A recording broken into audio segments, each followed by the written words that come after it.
Hello viewers, I'm your host Shivangi Mishra with another episode of South Asia Focus.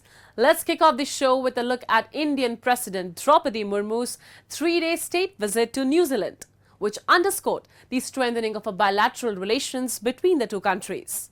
During her visit, President Murmu highlighted New Zealand's distinguished education system and advocated for greater collaboration in fields such as AI, climate research and vocational training. This visit, coming on the heels of her trip to Fiji, seeks to enhance both economic and cultural ties. Take a look. Indian President Draupadi Murmu arrived in Auckland on August 7th for a 3-day state visit to New Zealand, following an invitation from Governor-General Dame Cindy Kiro. She was greeted with a traditional Maori ceremony and honoured with a Royal Guard of Honour. During her visit, President Murmu held discussions with Governor-General Kiro and met with Prime Minister Christopher Luxon. She also spoke at an education conference and interacted with the Indian community and supporters of India.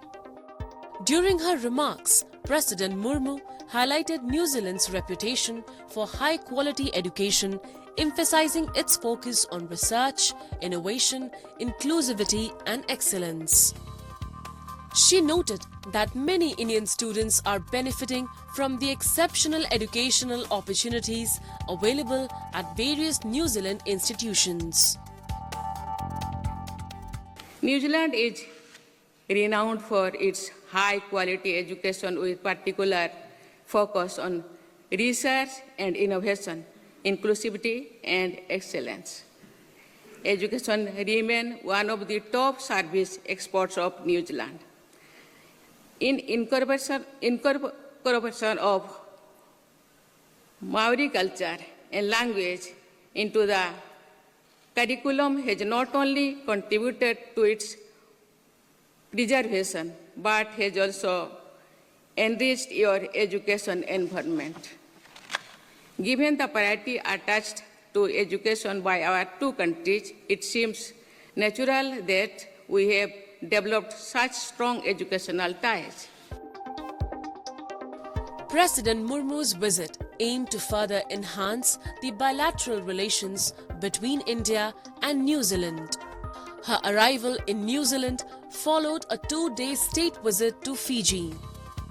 During discussions, New Delhi and Auckland agreed on the importance of expanding their economic relationship through mutually beneficial collaborations and partnerships, particularly in trade and business. President Murmu advocated for increased educational exchanges and cooperation between institutions with a focus on artificial intelligence, machine learning, vocational training, climate studies, cultural programs and research. New Zealand Prime Minister Christopher Luxon also met with President Murmu, and they discussed a range of topics including deepening cultural ties and regional and global security commitments.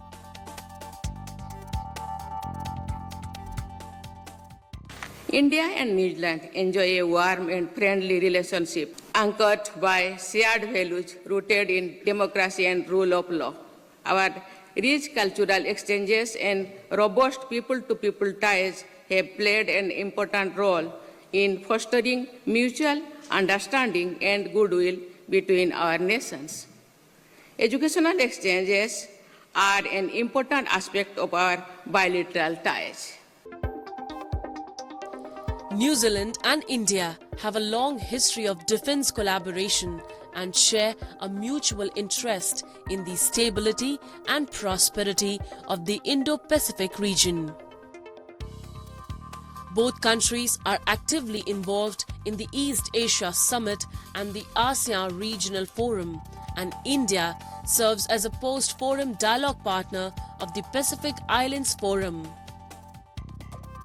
New Zealand is dedicated to enhancing defense cooperation with India by fostering increased interaction between their respective defense forces. The historical connection between India and New Zealand dates back to the 1890s, with the arrival of the first Indian migrants. Today, New Zealand is home to a substantial Indian diaspora, numbering around 300,000 people from across India. This diaspora is diverse, encompassing a range of languages, religions, and cultural traditions. Members of this community are active and influential across various sectors, including business and community initiatives. Celebrations of Indian festivals such as Diwali and Holi have become widespread throughout New Zealand.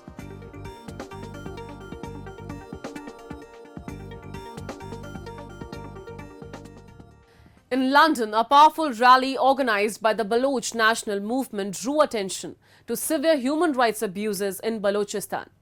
Hundreds from Baloch and Sindhi communities demanded justice for victims of the Pakistani crackdown, which has claimed lives and caused widespread suffering.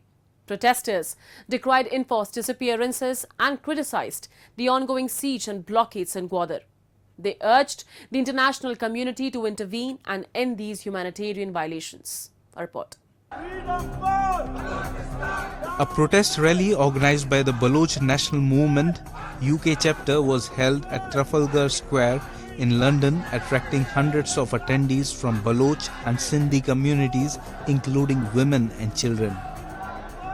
The rally condemned the Pakistani forces' crackdown on Baloch protesters in Gwadar, Mastung and Nushki, which resulted in 3 deaths, numerous injuries and significant suffering.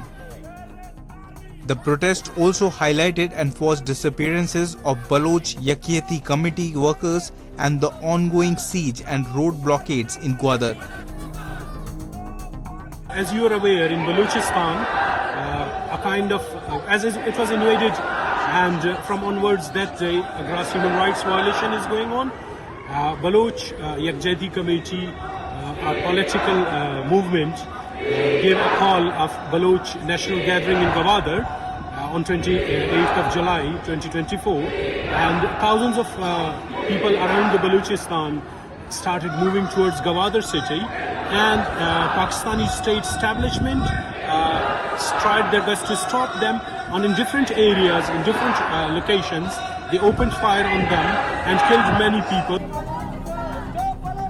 During the rally, participants carried placards denouncing Pakistani abuses and called for an end to the siege and blockades in Gwadar.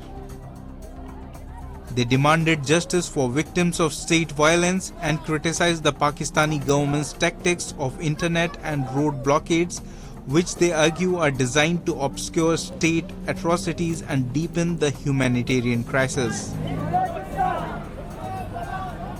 Speakers emphasized the need for international intervention to address these ongoing human rights violations and to support the Baloch people's quest for justice. In a troubling development, Pakistani security forces had used harsh tactics against a recent Baloch national gathering, marking a significant escalation in the crackdown on dissent in Balochistan. According to social media reports, security forces attacked a sit-in protest held in the front of University of Balochistan, resulting in the abduction of 12 female and over 50 male protesters.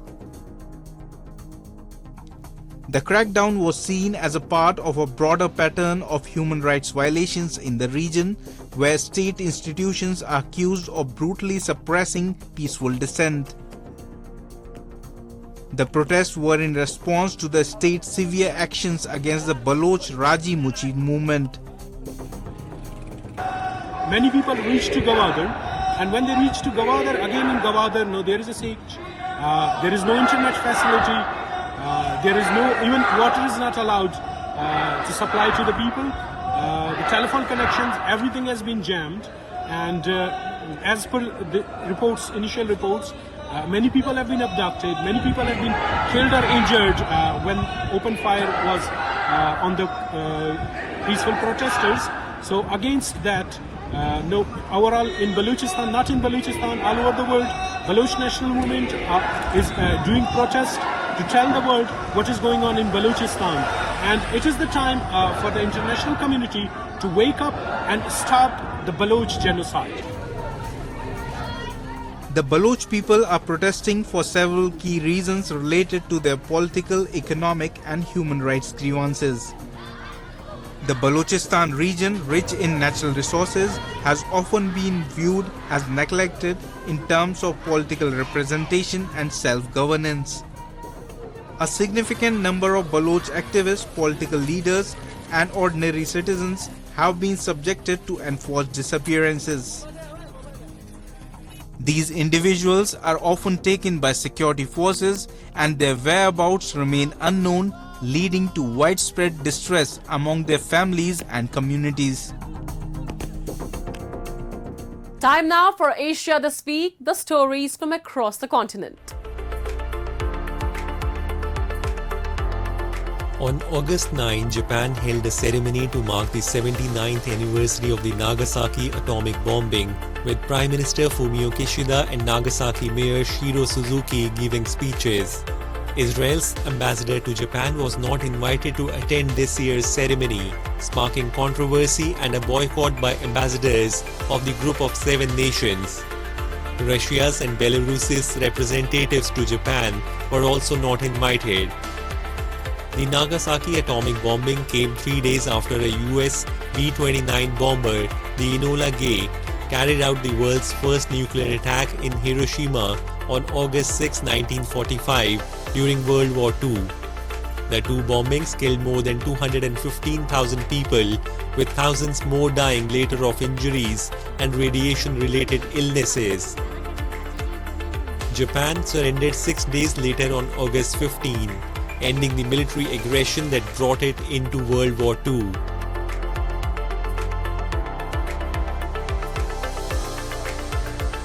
South Korea's defense minister recently said that relevant authorities were investigating the defection of a North Korean resident. The person crossed the maritime border in the Yellow Sea and defected to South Korea, the Yonhap news agency reported on Thursday, citing South Korea's military. The defector crossed the northern limit line in the Yellow Sea, a contested sea border off the west coast. The number of North Korean defectors arriving in the south had hit an all-time low during the pandemic when Pyongyang moved to tightly seal its border.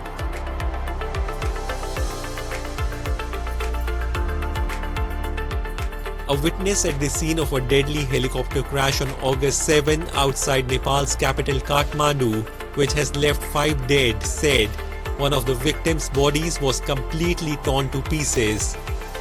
Local resident Veer Bahadur Tamang, who joined rescue efforts, added that the helicopter was burning in a ball of fire. The helicopter, which was en route to Rasuwa district from Kathmandu, lost contact with air traffic control 3 minutes after takeoff.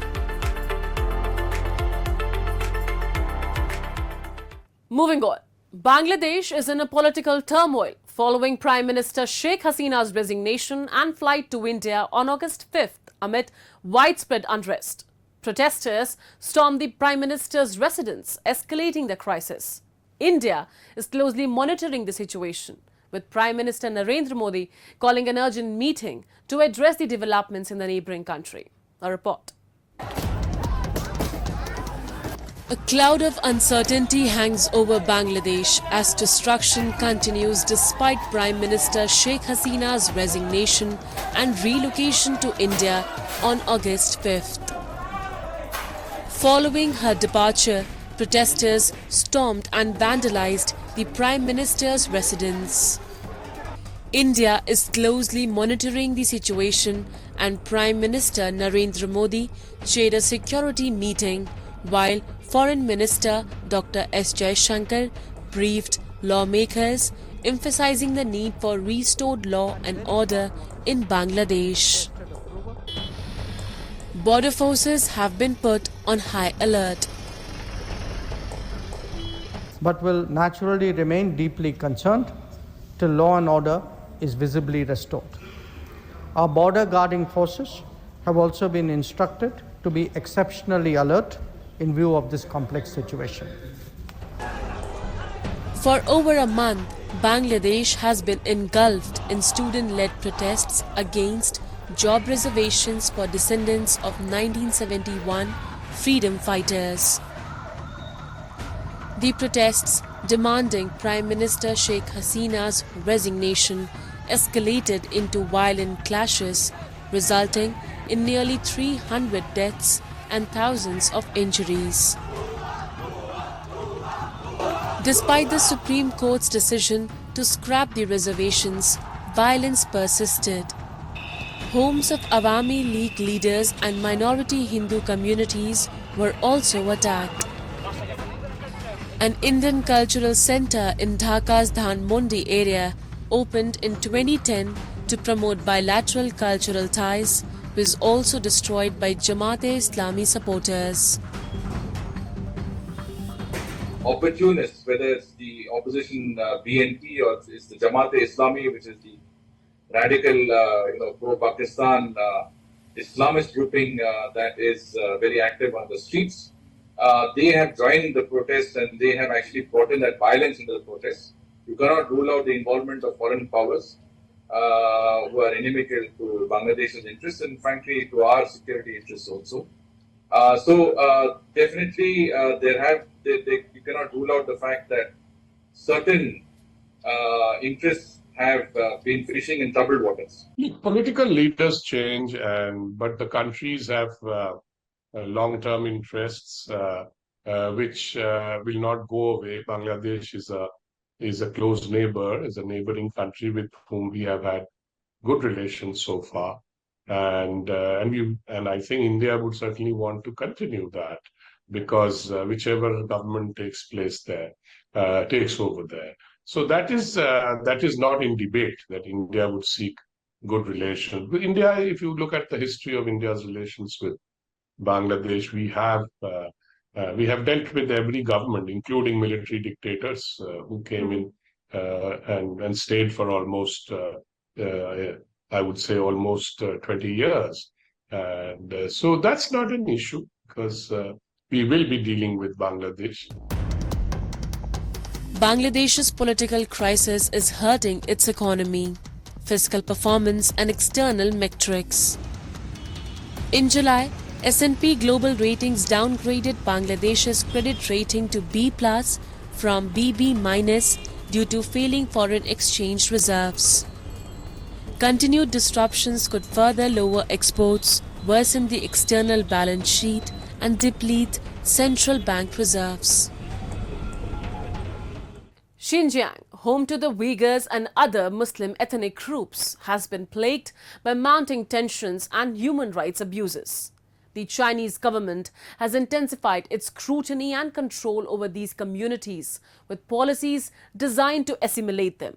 This includes rigorous surveillance, suppression of cultural and religious practices, forced labor, and the establishment of mass internment camps, misleadingly labeled as re-education centers. The rise in Islamophobia targeting Uyghur Muslims and Kazakhs has been a growing concern for human rights activists and diplomats.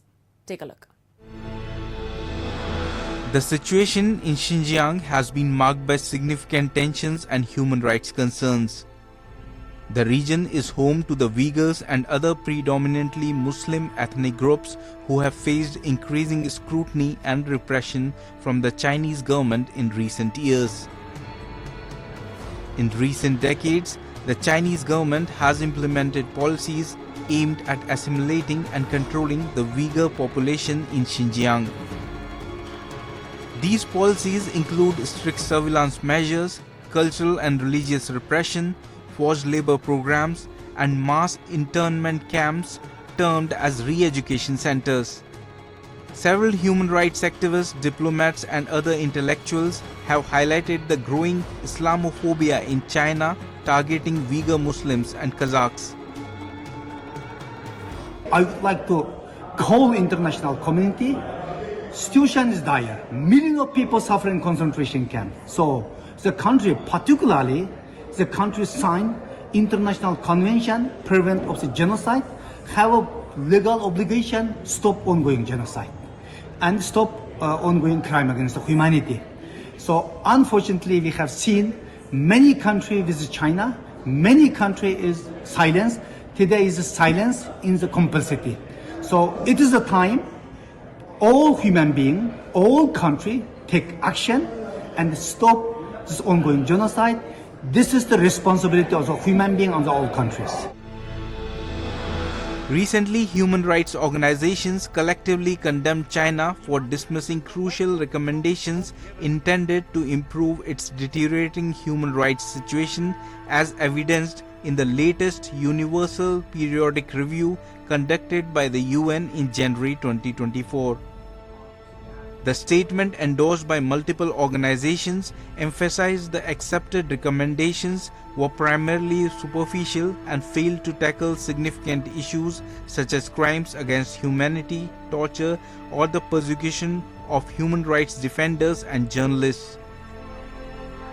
China today rejected quite a lot of recommendations. Actually, 24th January this year, UPR in China taking place is a UN Human Rights Council, but after 6 months past, today we have witnessed Chinese government rejected so many, only adopted some recommendation, but most serious issue, for example, like arbitrary detention, crime against humanity, enforced disappearance, and arrested journalism, human rights defenders, this all crucial recommendation was rejected, Chinese government. Chinese authorities justify their actions in Xinjiang as necessary for fighting terrorism and maintaining regional stability.